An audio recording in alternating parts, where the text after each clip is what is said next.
Peer পদ্ধতিতে কি vote সুস্থ হবে? যেভাবে হচ্ছিল ওইটাই আসলে আপাতত চলে। আমি বিয়ের পক্ষ না এখন। তাহলে পিয়ার পদ্ধতিটা আমি গুণগত মানসম্মত মনে করি, এই জন্য এখানে পিয়ারের কোনো প্রশ্ন আসে না। আমি হচ্ছে যে এই পদ্ধতিকে সমর্থন করি, পিআরপি পদ্ধতি।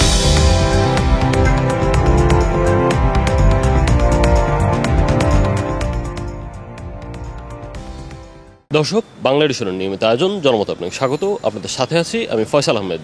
জনমত আজকের বিষয় আগামী জাতীয় সংসদ নির্বাচনে পিআর পদ্ধতিতে নির্বাচন চায় বাংলাদেশ জামাতে ইসলামী, কিন্তু বাংলাদেশ জাতীয়বাদী দল বিএনপি সেটি চায় না। সাধারণ জনগণ এই বিষয় নিয়ে কী ভাবছে চলুন জানা যাক। পিয়ার পদ্ধতি অন্তত 2টা টার্মের জন্য হওয়া উচিত আমার মতে। বিশেষ করে জুলাই আন্দোলনে যে ছাত্র জনতার যে আপনার স্যাক্রিফাইস, এটাকে যদি সাংবিধানিক ভিত্তি দিতে হয় সেক্ষেত্রে পিয়ার পদ্ধতি অত্যন্ত গুরুত্বপূর্ণ। কারণ আমরা এটুকুন বিএনপির আচরণে বুঝতে পারতেছি তারা ক্ষমতায় গেলে এটা করবে না। কারণ পিয়ার পদ্ধতিতে হলে প্রত্যেকটা দলের অংশগ্রহণ থাকবে এবং তারা এটা করতে বাধ্য। এককভাবে কোনো দল ক্ষমতায় গেলে এটা তারা করবে না। সে কারণে পিয়ার পদ্ধতিটা ন্যূনতম পক্ষে 2টা টার্মের জন্য হওয়া উচিত। এটা সাংবিধানিক বাধ্যবাধকতা দিয়ে দেওয়া উচিত যে অটোমেটিক্যালি 2 টার্মের পরে এটা উঠে যাবে। সাধারণ নাগরিক হিসেবে আমি তো চাই যে নির্বাচন সুষ্ঠু হোক, আমরা আমাদের ভোটের অধিকার ফেরা পাই। বিগত নির্বাচন তো আমরা দেখে আসছি যে আসলেই সুষ্ঠু কোনো নির্বাচন হয় নাই। তো আমাদের এই নাগরিক হিসেবে এটাই চাও ভাই, অন্তত নির্বাচন সুষ্ঠু হোক, আমরা সবাই ভোট দিই। অন্তত যেই আসুক, আওয়ামী লীগ, বিএনপি, জামাত বা যেই আসুক, আমরা চাই নির্বাচন সুষ্ঠু হোক। আর এই নির্বাচন হলে ভালো হবে, সব দলে ভালোভাবে অংশগ্রহণ করতে হবে, যে ভালো বেশি আসন পাবে সে সরকার গঠন করতে পারবে। এই পদ্ধতি হলে ভালো হবে। আমাদের দেশে যে জনগণ আছে এই পিআর পদ্ধতি কি অনেক লোক জানে না। হ্যাঁ, পিআর পদ্ধতি তো ভোট দিবে পরে কথা, কিন্তু আমাদের আগে পূর্বে যেভাবে ইলেকশন হয়েছিল বা যেভাবে হয়েছিল ওইটাই আসলে আপাতত চলে। আমি বিয়ের পক্ষ না এখনও। এই মুহূর্তে মনে হয় না আমাদের দেশের জনগণ এটা বুঝে বা জনগণ জানবে না কখন ভোট হয়েছে কী হয়েছে না। বিগত বছরের মতন হইলেও বেটার, যদি আরও আপডেট কিছু থাকে সুন্দরভাবে তাহলে আরও ভালো।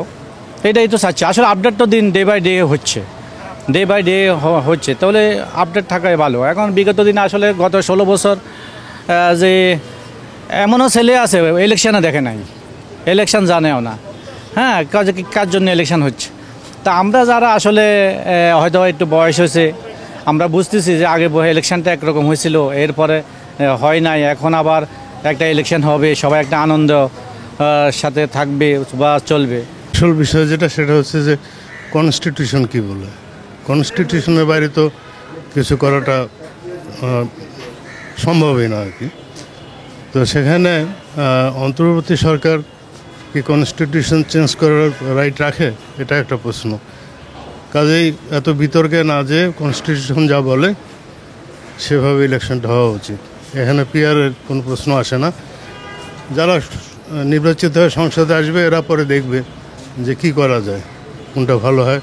গণভোটের আয়োজন করতে পারে, দেশের লোক কী বলে আপনি আমি বললে তো হবে না, দেশের জনগণের মতামত এটা প্রাধান্য দিতে হবে আর কি। এটার উপরেই ডিপেন্ড করবে আর কি। এই মুহূর্তে আমার মনে হয় না যে পিআরের কোনো স্কোপ কিংবা প্রভিশন কিংবা স্পেস কনস্টিটিউশনে আছে, আমার মনে হয় নাই আর কি। মাত্র 30% টাকায় জমির মালিক হয়ে নতুন বাংলাদেশের গড়ে তোলার স্বপ্ন দেখা বাংলা বসতি। জনগণ ভাবছে যে কাকে ভোট দিচ্ছি সে জানতে পারছে না, কিন্তু দলের পক্ষ থেকে তারা বলছে যে তারা গুরুত্বপূর্ণ লোককেই দিয়ে থাকবেন।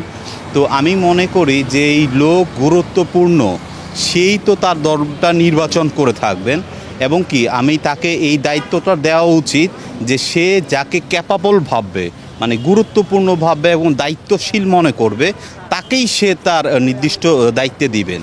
এতে এমন হতে পারে যে অন্য জেলার হতে পারে, কিন্তু হেড অফ দ্য ডিপার্টমেন্ট কিন্তু অবশ্যই বুঝতে পারবে যে সে ওই জায়গাটা ক্যাপচার করে আসতে পারবে কি না। পিআর পদ্ধতিটা আমি গুণগত মানসম্মত মনে করি এজন্যই যে সেখানে একদম যে প্রধান আছে তার মাধ্যমেই বিষয়টা নির্ধারিত হয়ে থাকবে। আমি হচ্ছে যে এই পদ্ধতিকে সমর্থন করি, পিআরপি পদ্ধতি। কারণ হচ্ছে যে আমরা গত 16 বছরের রাজনীতি দেখে আসছি এবং গত কয়েক বছরের যে নির্বাচন সেটাও দেখে আসছি। স্পষ্টভাবে এটা বলতে চাই যে এই গণতান্ত্রিক পদ্ধতিতে যে রাজনীতি করছে, নির্বাচন হয়েছে, সেখানে আসলে সুষ্ঠুভাবে নির্বাচন হয় নাই। তো এখন আমাদের আশা যে নতুন যে একটি পদ্ধতি আসছে এটা যদি সঠিকভাবে কার্যকর করা হয় তাহলে আশা করি ভালো এবং সুষ্ঠু একটি নির্বাচন দেশে হবে এবং দেশের মানুষ বুঝতে পারবে যে দেশের মানুষ খুব আশাবাদী। আমরা এটা বিভিন্ন গণমাধ্যমে আপনারা দেখে আসছেন যে পিআরপি পদ্ধতি নিয়ে সবাই মতামত নেওয়া হচ্ছে বিভিন্ন গণমাধ্যম থেকে, বিশেষ করে পিআরপি পদ্ধতি গত মাসে একটা রিপোর্ট হচ্ছে সেখানে 79% মানুষ জরিপ আসছে, 79% মানুষ পিআর পদ্ধতিকে সমর্থন করছে। তা আশা করি আগামী নির্বাচন পিআরপি পদ্ধতি হোক, এটাই আমাদের দাবি। এক পার্টি হচ্ছে তারা মানতেছে না। আসলে কি আপনার নিজের মন থেকে ফিল করতে হবে যখন কি না আমাকে জনগণে চায় একটা দায়িত্ব, যদি আমি পেয়ার ওয়েজ যদি আমি না আসি তখন কিন্তু আমি সঠিক জাস্টিফিকেশনটা আমার নিজের মনে হলো না। মানুষের সবচেয়ে বড় আদালত হচ্ছে তার বিবেকটা যখন তার নাড়া দিবে যে হচ্ছে না আমি একটা নিজের বিবেকের কাছে যখন একটা প্রশ্নবোধ থাকবে, তো আমার মনে হয় পিয়ারটা এটা তাদের বেছে নেওয়া উচিত। কেননা তখন কিন্তু তার বিবেকেও বলবে যে না আমি এখন যে আসনটাতে আছি, আমি যে একটা দায়িত্ব নেওয়ার জন্য একটা সুযোগ পেয়েছি। সাধারণ মানুষের একটা যেরকম কিনা বলতে পারেন আমাদের দেশে অনেক সাধারণ মানুষ আছে, তারা অনেক কিছুতে ভোগান্তি পাচ্ছে। তো এই ভোগান্তি থেকে কিন্তু তারা একটা সঠিক বলে যে না তারও অবদান ছিল আমার এখানে আসার জন্য। আর যদি পিয়ারটা না হয় তাহলে কিন্তু আমার ব্যক্তিগত মতামত থেকে বলতে পারি এটা কিন্তু তাহলে আসলে বিষয়টা সঠিক জাস্টিফাই হচ্ছে না। এটা আমাদের নির্বাচন কিন্তু আর বেশি দিন নাই, এখন আমরা হচ্ছে সেপ্টেম্বর মাস শেষ হয়ে যাচ্ছে, অক্টোবর খুবই সীমিত সময় আছে। তো এখনই একটা সিদ্ধান্ত নেওয়া উচিত এবং হচ্ছে এই বিষয়টা পিয়ারে যাওয়া উচিত, গেলে হচ্ছে যে নির্বাচনটা সুষ্ঠু নির্বাচনটা আমরা পাবো এবং সুষ্ঠু একজন নেতাকে আমরা দেখতে পারবো। গত নির্বাচন কি হয়েছে জানি না, কিন্তু এই নির্বাচনটা চাই যে একদম ফেয়ার নির্বাচনটা দেখ, ঠিক আছে? জনগণ যে ভোট দিতে পারে তার নিজের স্বাধীনতাটা, ঠিক আছে, যে এইটা করতে পারে। আলা যে দলে আসুক, হয়তো জামাত আসুক নাহলে বিএনপি আসুক, যে দলে আসুক, চাই সুষ্ঠু নির্বাচন হোক। এভাবে যদি ইলেকশন হয় তাহলে এটার চেয়ে সবচেয়ে ভালো হইতো যে কাঠামোটা সুন্দরভাবে গুছিয়ে নির্বাচনটা দিলে সবচেয়ে ভালো হইতো। কেন জানেন, সাধারণত মানুষ এখন ছিন্ন ভিন্ন হয়ে আছে, অনেক লোকে ছিন্ন ভিন্ন হয়ে আছে। দলের যে একটা কাঠামো তার অনেকেই সাজায় বসায় রাখছে। এভাবে যদি বসায় রাখে তাহলে বিশৃঙ্খল বাড়বে, এটা শৃঙ্খলতা কখনো ফিরে আসবে না। তা আমি যেটা মনে করি আমার তরফ থেকে, যদি এই যে বর্তমানের যে একজন আইন উপদেষ্টা আছেন, যেমন প্রধান উপদেষ্টা, ওনারা যদি এটাকে সুন্দরভাবে গুছায় এবং কি দেশটাকে স্থিতিশীল করে একটা নির্বাচনের প্রক্রিয়া করে আমার মনে হয় সবচেয়ে উত্তম হবে।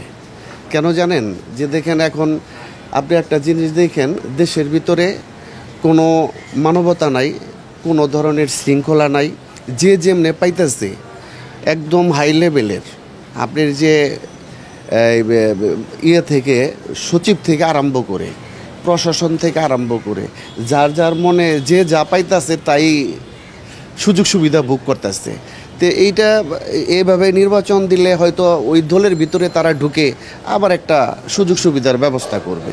এর চেয়ে ভালো হবে যে আমাদের যে নির্বাচন আছে, প্রধান উপদেষ্টা আছে, উপদেষ্টা সুন্দরভাবে একটু সুশৃঙ্খল করে দেশটাকে আপনি যদি নির্বাচন দেন সবচেয়ে উত্তম হবে ইনশাল্লাহ।